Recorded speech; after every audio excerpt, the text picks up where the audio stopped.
இங்க யாரோ தியான்னு கூப்பிட்ட மாதிரி இருந்துச்சு. தியா யாரையும் காணுமே.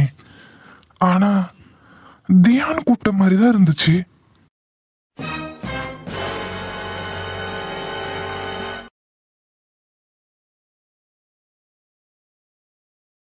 சொல்லுங்க தியா, என்ன ப்ராப்ளம்? மேம், அது வந்து எனக்கு ப்ரெக்னென்சி பாசிட்டிவ்னு வந்திருக்கு. Wow, nice, congratulations. ஸோ செக்கப்க்கு வந்திருக்கீங்களா? இதுதான் ஃபர்ஸ்ட் டைமா? ஐ மீன் இந்த ஹாஸ்பிட்டல் வருது? இல்லை மேம், நார்மலாக எந்த ப்ராப்ளம்னாலும் இந்த ஹாஸ்பிட்டல் தான் வருவேன். பட் உங்களை மீட் பண்ணுறது இதான் ஃபர்ஸ்ட் டைம். ஓகே தியா, ஸோ உங்களுக்கு டேட் தள்ளி போய் எத்தனை நாள் ஆகுது? அது ஒரு 20 days இருக்கும்.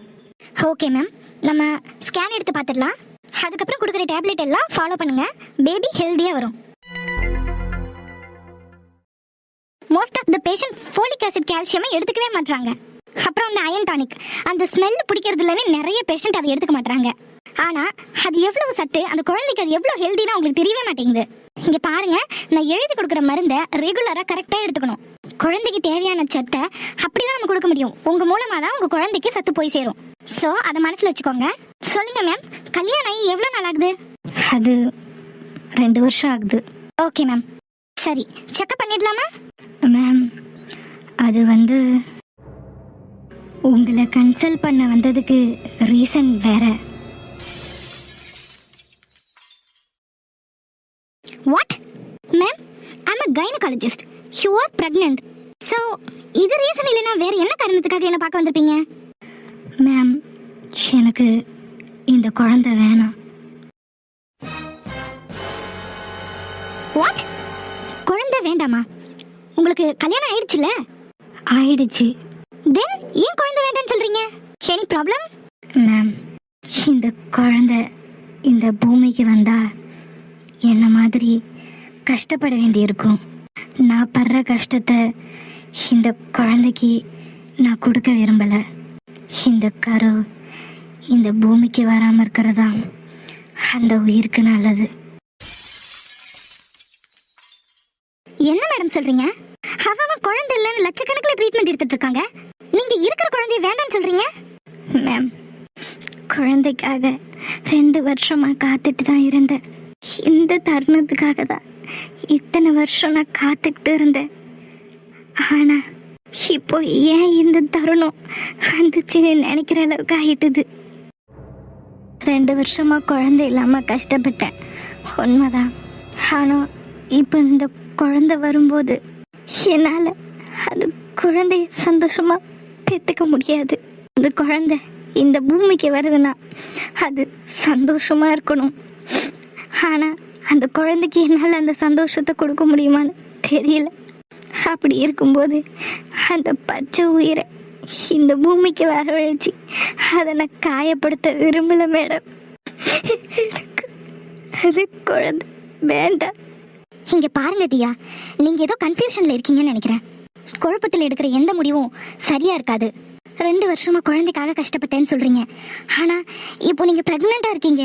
அந்த மொமெண்ட்டை நீங்க இப்படி ஸ்பாயில் பண்ணாதீங்க. இங்க பாருங்க, உங்களுக்கு நான் மறுபடியும் வார்ன் பண்றேன். கடவுள் ஒரு விஷயத்தை நமக்கு கொடுக்குறாருன்னா அப்பவே அதை நம்ம வாங்கிக்கணும். வேண்டான்னு உதறிட்டீங்கன்னா மறுபடியும் நீங்க ஆசைப்பட்டாலும் அது நமக்கு கிடைக்காது. நீங்க ஏதோ ஒரு கன்ஃபியூஷன்ல இப்படி ஒரு முடிவு எடுக்கிறீங்கன்னு எனக்கு தெரியுது. இங்க பாருங்க தியா, உங்க வயித்துல இன்னொரு உயிர் இருக்கு. ஆல்மோஸ்ட் உங்க வயித்துல இருக்கிறது ஒரு 50 நாள் குழந்தை. ஒரு உயிர் அநியாயமா சாகடிச்சிடாதீங்க. எங்களோட சட்டத்துல ஒரு உயிரை கொல்லக்கூடாதுன்னு இருக்கு. அண்ட் அதே சமயம் ஒரு பெண்ணுக்கு விருப்பம் இல்லாம உருவாகிற கருவை கலைக்கிறதுக்கும் உரிமை இருக்கு. நீங்க எந்த காரணத்துக்காக இந்த குழந்தைய வேண்டான்னு சொல்றீங்கன்னு எனக்கு தெரியல. பட் ஒரு உயிரை கொல்றதுக்கு முன்னாடி தயவு செஞ்சு யோசிங்க. இங்க பாருங்க தியா, அபார்ஷன் எல்லாருக்கும் பண்ணக்கூடாது. கரு வளர்ச்சியில் ஏதாவது பிரச்சனை இருக்கு, இல்லை அந்த குழந்தைக்கு வேற ஏதாவது ப்ராப்ளம் அப்படின்னா மட்டும்தான் அபார்ஷன் பண்ணணும். நல்லா இருக்கிற ஒரு உயிரை கண்டிப்பாக பண்ணவே கூடாது. நான் இன்னும் ஸ்கேன் கூட பண்ணலை, பட் கண்டிப்பாக அந்த குழந்தை ஆரோக்கியமாக தான் இருக்கும். நீங்கள் ரீகன்சிடர் பண்ணுறது நல்லது. இல்லை டாக்டர், இந்த குழந்தைய நல்லபடியாக அந்த குழந்தைய சந்தோஷமாக என்னால் வளர்க்க முடியாது.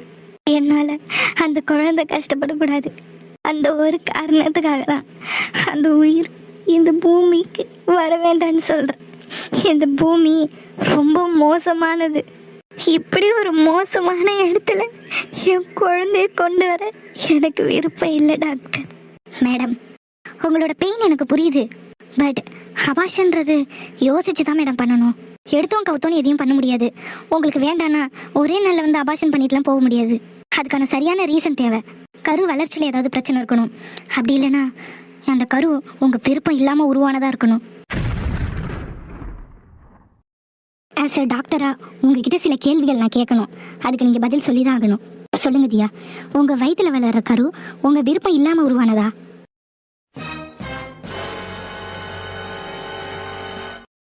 சொல்லுங்க தியா, உங்க விருப்பம் இல்லாம உருவானதா?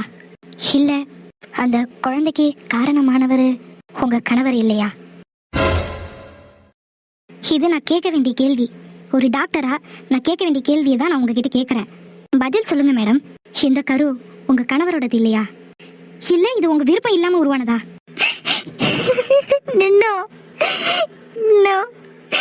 இது என்னோட விருப்பத்தோட உருவான புருஷனோட கருத. என் விருப்பத்தோட உருவான கருத. ஆனா இந்த கருவன் இந்த பூமிக்கு கொண்டு வர எனக்கு இப்போ விருப்பம் இல்லை. அப்படிங்களா? உங்க ஹஸ்பண்ட் எங்க? சொல்லுங்க, உங்க ஹஸ்பண்ட் எங்க? அவரோட ஒப்பீனியன் கேட்கணும்ல. அவரு நாங்க பிரிஞ்சிட்டோம். பிரிஞ்சிட்டீங்களா? அப்போ லீகலா டிவோர்ஸ் வாங்கிட்டீங்களா? இன்னும் இல்லை மேடம். நான் அவரை விட்டு பிரிஞ்சு வந்து 4 நாள் தான் ஆகுது. ஸோ நீங்கள் உங்கள் ஹஸ்பண்டை விட்டு பிரிஞ்சு வந்துட்டீங்க ஏதோ உங்கள் பர்சனல் ப்ராப்ளம்னால. அதுக்கு இடையில இந்த குழந்தை உருவாயிடுச்சு. அதனால இந்த குழந்தைய வேண்டான்னு சொல்கிறீங்க, அப்படி தானே? என்னதான் இந்த கரு பூமிக்கு வரக்கூடாதுன்றது உங்களோட விருப்பமாக இருந்தாலும் அந்த கருவோட அப்பா, ஐ மீன் அந்த குழந்தையோட அப்பாவுக்கு இந்த விஷயம் தெரியுமா?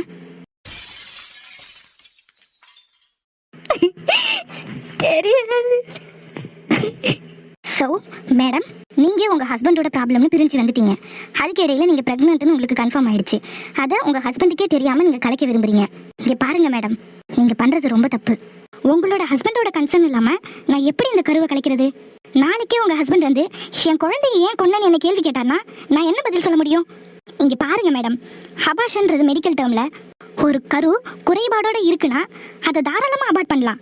ஆனால் நல்லா இருக்கிற ஒரு உயிரை அபார்ட் பண்ணுறது கொலைக்கு சமம். அதுவும் உங்கள் ஹஸ்பண்டுக்கே தெரியாமல் பண்ணுறது ரொம்ப தப்பு. நீங்கள் 2 பேரும் கணவன் மனைவியாக ஒன்றா இருந்திருக்கீங்க. அதுக்கு சாட்சியாக வந்தது தான் இந்த குழந்தை. ஒரு டாக்டராக இல்லாட்டியும் ஒரு மனுஷனாக நான் சொல்கிறேன், இந்த கருவை கலைக்கிறது ரொம்ப தப்பு. சப்போஸ் நாளைக்கே நீங்களும் உங்கள் ஹஸ்பண்டும் ஒன்று சேர்ந்துடுறீங்க. அப்போது இந்த குழந்தை, இப்போ நீங்கள் வேண்டான்னு சொல்கிற இந்த குழந்தை அதுக்கப்புறம் உங்களுக்கு தேவைப்பட்டா என்ன மேடம் செய்வீங்க? அப்போ நீங்கள் வேணும்னு நினச்சாலும் அது கிடைக்காம போனால் அப்போ என்ன மேடம் பண்ணுவீங்க?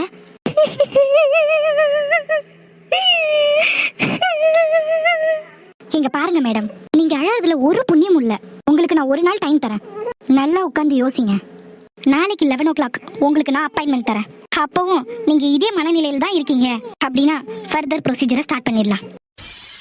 என்னதான் சட்டத்துல ஒரு கருவை கரைக்கிறதுக்கு அந்த பொண்ணுக்கு மட்டும்தான் உரிமை இருக்கு அப்படின்னு இருந்தாலும் உங்க கணவர் பாவம் இல்லையா? அவருக்கு தெரியாம அந்த உயிரை கொள்றது பாவம் இல்லையா? யோசிங்க மேடம்.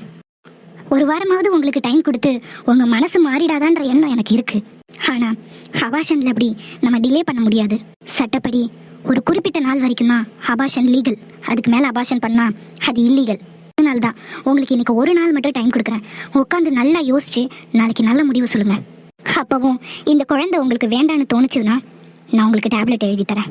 நாளைக்கு வரும்போது நல்ல முடிவோட வாங்கதியா. நீங்க இப்போ கிளம்பலாம். Thank you doctor. ஆதி வா உட்காரு. இல்ல இருக்கட்டும் பிரியா, அம்மாவும் பாட்டியும் வந்துட்டாங்க, நான் கிளம்புறேன். ஓகே ஆதி. அப்புறம் உங்க நம்பர்? Oh sorry Priya. நோட் பண்ணிக்கோ. Okay Aadhi, see you. ஏதாவதுன்னா கால் பண்ணுங்க. ஓகே பிரியா, மீட் பண்ணலாம். பாய். Okay bye Aadhi. ம்.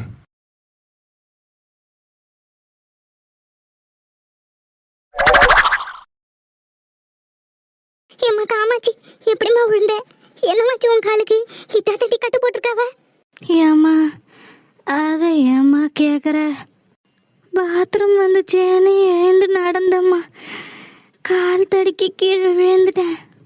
இல்ல பாட்டி, அத்தை வாழைப்பழம் சாப்பிட்டுட்டு தூக்கி போட்டிருக்காங்க. அந்த வாழைப்பழத்தோல் வழுக்கி விழுந்து கால் உடைஞ்சு போச்சு பாட்டி. ஏம்மா இவகிட்ட இப்போ இந்த விளக்கம்லாம் யார் கேட்டா? இப்போ இதை விரிவா இவங்க கிட்ட சொல்லியே ஆகணுமா என்ன? ஏண்டி, வாழைப்பழத்தை ஒழுங்கா தின்னுட்டு கூட உன்னால தூக்கி போட முடியாதா? இப்ப பாரு, நீ தூக்கி போட்ட வாழைப்பழத்தோல் வழுக்கி நீயே கீழே விழுந்திருக்கா. அம்மா இப்போ இந்த ஆராய்ச்சி ரொம்ப முக்கியமா? நானே கால் உடைஞ்சு நொந்து போய் உக்காந்துருக்கேன். என் புருஷங்காரன் போலீஸு, அந்த ஆள் தான் ஏதோ விசாரணை நடத்துறானா? நீங்களும் அதையே பண்றீங்க. அந்த மனுஷன் கட்டின பொண்டாட்டி கீழே விழுந்து காலை அடிபட்டு கிடக்கனே, என்னாச்சோ ஏதாச்சோ எப்படி இருக்கான்னு ஒரு வார்த்தை கேட்கல. அதை விட்டுட்டு எப்படி விழுந்த, எது வழிக்கு விழுந்த, தலை எந்த பக்கம் விழுந்தது, கால் எந்த பக்கம் விழுந்ததுன்னு போலீஸ்காரன் விசாரணையை நடத்துறாரு. நான் கீழே விழுந்த வழியில உக்காந்துருக்கேன். இந்த ஆளுக்கு என்னால் பதில் சொல்லி மாளலை. போலீஸ்காரன் பாத்தியலா, அதான் கேள்வி கேட்டே சாவடிக்கிறாவ. காமாட்சி, கவலைப்படாத, எல்லாம் சரியாயிடும். ஆமாக்கா, ஆமா சரியாயிடும் தான். எழுந்து நடக்கிறதுக்குள்ள ஒரு பாடு ஆயிடும் போலயே. காலை அசைக்க முடியல, எலும்பு கிராக்கு விட்டு போச்சாங்க்கா. டாக்டர் அசைக்க கூடாதுன்னு சொல்லிட்டாவ. ஏன்னா என் பிள்ளைகளுக்கு மட்டும் இப்படிலாம் நடக்குதோ? ஒருத்தியாவது நல்லா இருக்காளேன்னு சந்தோஷப்பட முடியுதா? கவலைப்படாதீங்க பாட்டி, நான் பாத்துக்கிறேன். இவ என்னத்துக்கு இப்படி சொல்லுதான்னு வேற தெரியலையே.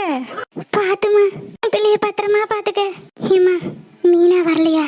பாருன்னு சொல்லியிருக்காம்மா, சாயங்காலம் வருவா. அர்ஜுன் இப்பதான் சாப்பாடு கொண்டு வந்து கொடுத்தான். அவனுக்கும் நீலாவுக்கும் வேலை இருக்குன்னு போயிட்டாவ. இவளை என் கூடயே விட்டுட்டு போயிட்டாங்க.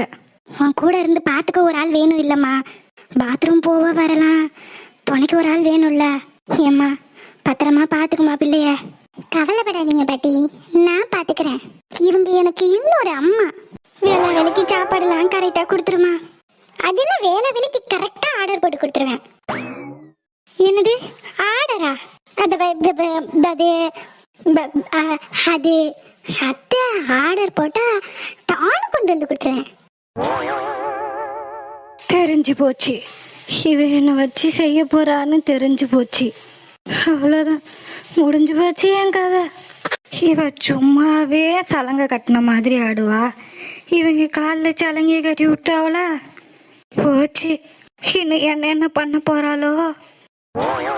சரிம்மா, உடம்பு நல்லபடியா பாத்துக்க. எப்ப டிஸ்சார்ஜ் சொல்லியிருக்காவ? இன்னும் எதுவும் சொல்லல பாட்டி, இன்னைக்கு ஈவினிங் சொல்றேன்னு சொல்லியிருக்காங்க. அப்ப சரிம்மா, வீட்டுக்கு வா, நான் ஒரு 2 நாள் வீட்டில் வந்து இருக்கேன். சரிம்மா. அப்போ வரோம் காமாட்சி. சரிக்கா.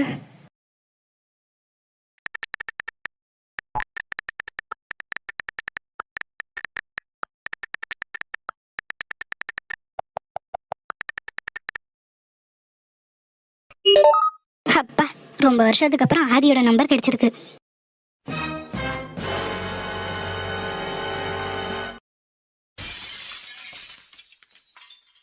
இவங்க தியா தானே?